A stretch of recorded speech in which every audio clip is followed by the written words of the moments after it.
All right, let's get into it. Today, we're diving deep into the business world of Dhaka, Bangladesh. Now, this is a place that's absolutely buzzing with opportunity, but it's also under immense pressure. So the big question is, how do small and medium-sized businesses, SMEs, actually navigate all of this to find real, organized growth? First things first, let's just talk about the sheer scale here. To really get a handle on the opportunity, you've got to understand the size of the playing field.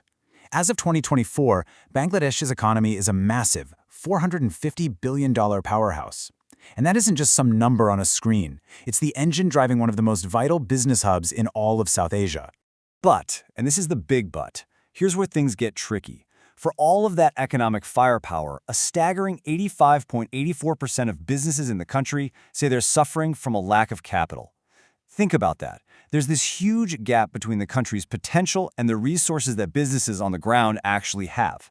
And that's really the core problem we're going to unpack today. Okay, so here's how we're going to break it all down. We'll start with what makes Dhaka's environment so unique. Then we'll look at the specific hurdles SMEs are up against. After that, we'll introduce the idea of a consultant as a guide, unpack the tools they use, and finally, we'll talk about why all of this is so incredibly important right now. So let's set the scene. Dhaka isn't just the capital city, it's the country's beating commercial heart. It's this dense ecosystem packed with customers, suppliers, banks, you name it. It's a real economic crucible, right? It can forge incredible success, but man, it also applies some serious heat. And this really gets to the heart of the paradox of Dhaka. Because all that opportunity is packed into one place, so are all the challenges. The competition is just relentless. The rules and regulations are getting more complex. And trying to get the money you need to grow, it's incredibly tough. For a smaller business, this means the rewards can be huge, but the risk of failure is just as big. Which leads us directly to the core challenge for SME growth. In a city like Dhaka, you've got ambition and entrepreneurial energy everywhere. It's amazing. But there's often this wide gap between what a business owner dreams of doing and their actual ability to pull it off. And this perfectly shows what that gap is made of. It's not just one thing, right? It's a daily battle. You're fighting off intense competition, your costs are all over the place, and you constantly need new skills in things like branding or digital marketing. On top of that, maybe your website isn't great, your paperwork is a mess, and you can't reach bigger markets, all while you're struggling to get a loan. It's a fight on multiple fronts every single day.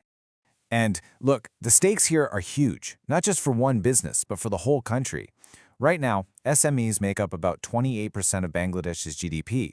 The official goal is to push that to 35% by 2030.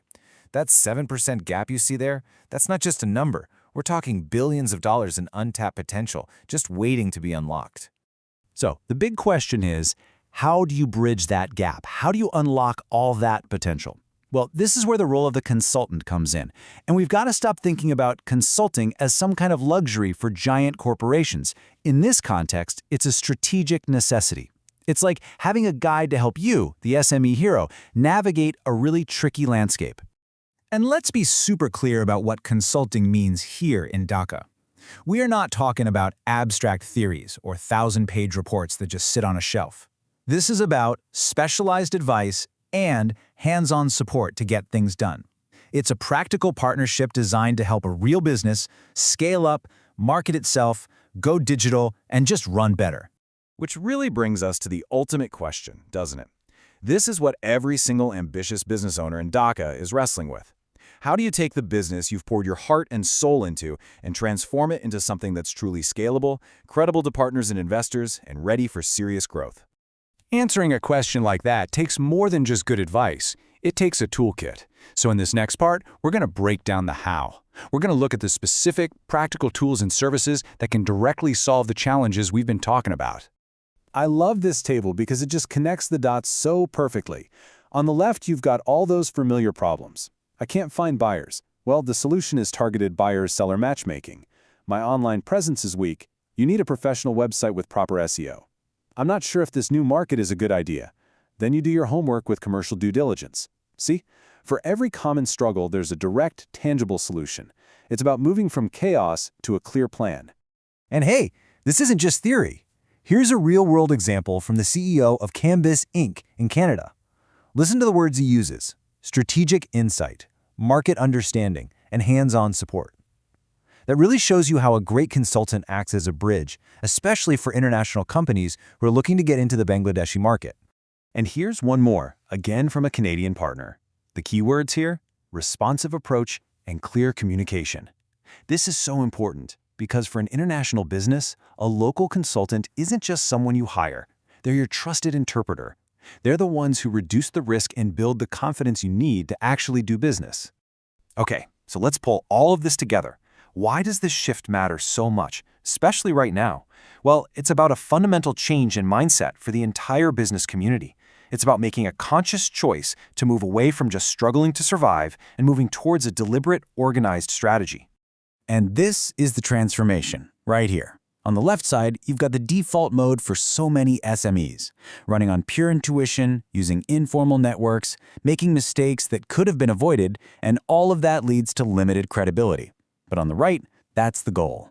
Building systems, planning your expansion, making better decisions, and becoming a company that others want to partner with. It's the journey from just surviving to actually thriving. At the end of the day, it really comes down to these two things.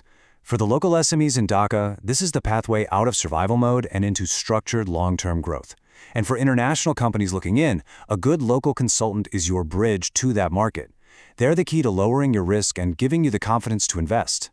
So we'll leave you with this final thought to chew on. Whether you're a founder in Dhaka or an investor on the other side of the world, the principle is exactly the same. Real progress always starts with identifying the real obstacle. So ask yourself, what's the single biggest gap standing between your ambition and your ability to actually make it happen? Answering that, well, that's the first step.